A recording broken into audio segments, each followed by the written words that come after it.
you qualified for the Olympics, did you know you were going to take gold? When I qualified for the Olympics, no. I stayed humble enough to know that I wouldn't definitely win the gold medal. I was the reigning world champion, but that might have gave me some momentum. But winning a gold medal, or any other championship for that matter, requires discipline and humility. And to know that you can lose, you can be confident, but understand that if you learn how to lose, you're going to learn how to win. And I lost a lot of matches in my career, and that enabled me to have more strength to train harder to win. Love it. I love it. All right, here's a question that I contemplate myself, being an athlete and beat up and as many surgeries as I've had. Having your body beat up all these years with all the injuries, pain, both past and current, if you could go back at a young age and whatever that spark was that got you into the sport of wrestling, would you change it? And would I change what I've done in my life from the beginning due to my injuries and the way I feel now? No, I wouldn't. I don't regret anything I've done.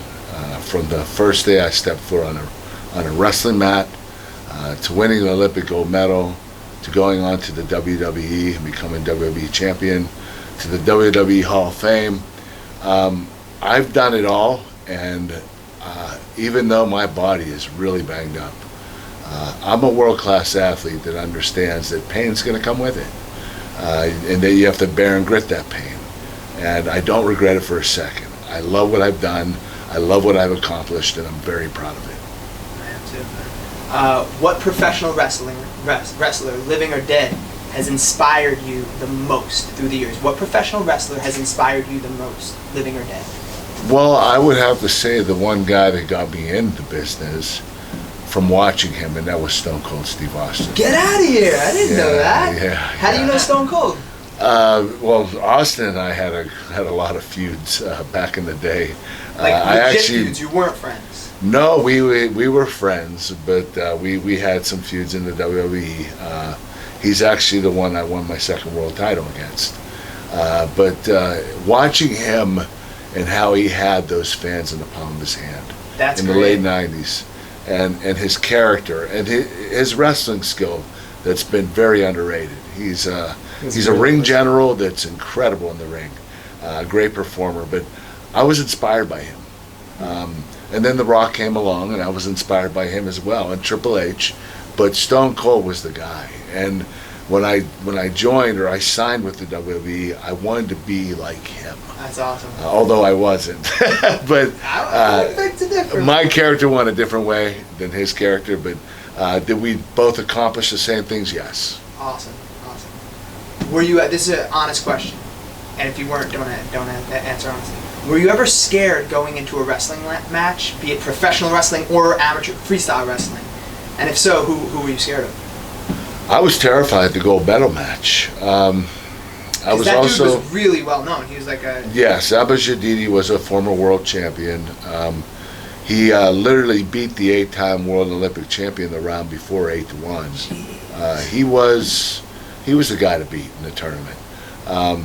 But not only that, I had many other matches that I was terrified of.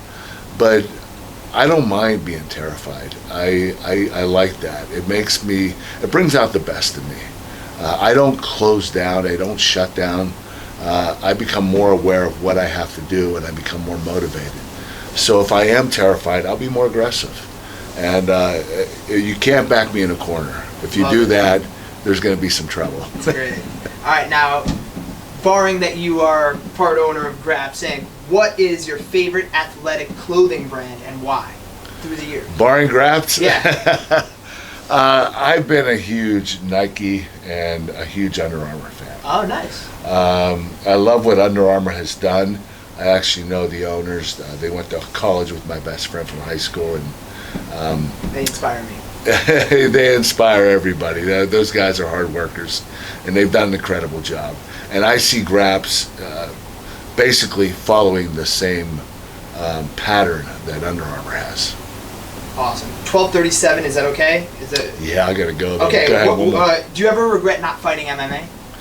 Yes, I do regret not fighting MMA. When I had the offer in 1997, there wasn't any money in it. They wanted me to fight, I think, 10 times in 1 year. It was just too much. Yeah. And it was only 15 grand to fight, so I was going How to do you make think you 150 would've grand. I would have been UFC champion. I love it. I know that for sure. I had You used the to wrestle ability. with Randy Couture, Dan Henderson. Yeah, all those guys are great, and we all trained together, and they had successful careers. And you know, I don't like to toot my own horn, but I think I was more meant to do that than the pro wrestling. I'm glad I took the pro wrestling route, but by the time UFC became very popular and successful in the early 2000s, I was already well into my pro wrestling career.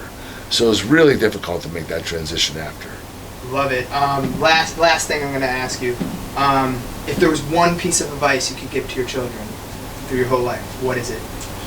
Limit your mistakes. Limit your mistakes. Yes, I've made a lot of mistakes. And I can't regret them because they've made me the person I am now. But, you know, I did a lot of stupid things. And you know, you look back and say, why the hell would you do that? You're in different places in your life, in certain areas of your life. And sometimes you're not thinking. Sometimes you're under the influence of something else.